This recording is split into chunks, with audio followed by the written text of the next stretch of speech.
5:30 ହେଇଗଲା ଦେଖନ୍ତୁ ପୁରା ସକାଳ 4 ଭିତରେ ଆସିକି ମୁଁ ପହଞ୍ଚିଗଲି ଖୋର୍ଦ୍ଧା ଷ୍ଟେସନରେ। ଆପଣମାନେ ଭାବୁଥିବେ ମୁଁ ଖୋର୍ଦ୍ଧା ପୁରୀ କାଳିଆ ଦର୍ଶନରେ ଯାଉ କିନ୍ତୁ ଖୋର୍ଦ୍ଧା କ'ଣ ପାଇଁ ଆସିଗଲି। ଆପଣମାନେ ନିଶ୍ଚୟ ଭାବୁଥିବେ ପୁଣି ଷ୍ଟେସନ ଠିକି ମୁଁ ଷ୍ଟେସନ ଆସିବି କାହିଁକି ଆମର ଆସିବାର ଅଛନ୍ତି ଜାମ୍ମୁ କାଶ୍ମୀରରୁ ଫ୍ରେଣ୍ଡସ୍ ମାନେ ସାଙ୍ଗ। ଆପଣମାନେ ଭାବୁଥିବେ ନିଶ୍ଚୟ ଆମର କେମିତିକା ସବୁ ସାଙ୍ଗ ଆଉ ଆମର ସବୁବେଳେ ସାଙ୍ଗ ଅଛନ୍ତି। ଚାଲନ୍ତୁ ଆପଣଙ୍କ ସାଙ୍ଗ ସହିତ ମୁଁ ନିଶ୍ଚୟ ଦେଖା କରୁଛି। ଆମେ ଆସି ପହଞ୍ଚି ଯାଇଛୁ ଦେଖନ୍ତୁ ଖୋର୍ଦ୍ଧା ଷ୍ଟେସନରେ। ସାଇକୁ ପଳେଇଛି ପୁରୀ এটা পুରୀ ନୁହଁ এটা ପୁରୀ ସାଇକୁ ଯିବା ପୁରୀ ଆମେ ଯିବୁ ଜଗନ୍ନାଥ ଷ୍ଟେସନରେ କାଳିଆ ଦେଖିବା ପାଇଁ। ଆପଣମାନେ ରୁହନ୍ତୁ ୱେଟ୍ରେ। हाय हम आज जगन्नाथपुरी आए हैं। हेलो साई मेरा फ्रेंड्स है। हमें चलो ताको सदा हिंदी रे टिके कथा हिजबा हमें उनको रिसीव करने आए थे स्टेशन खोर्धा।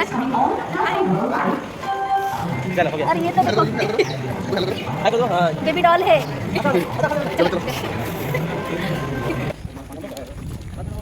जय जगन्नाथ जय जगन्नाथ। देखो देखो तमे भी करो जय जगन्नाथ जगन्नाथ। मैं अपनी फ्रेंड के पास आई हूँ और ये मुझे लेके जा रही है जगन्नाथ जी। मैं जगन्नाथ जी पहली बार आ रही हूँ दर्शन के लिए। आ गया देखो मंदिर आ गया। आप तो देखते हैं देखो मंदिर आसीगला आपण मन तो देखी पारुथिबे कला ठाकुर मंदिर आसीगला जगन्नाथ।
अरे वो आए नहीं वीडियो में एक बार और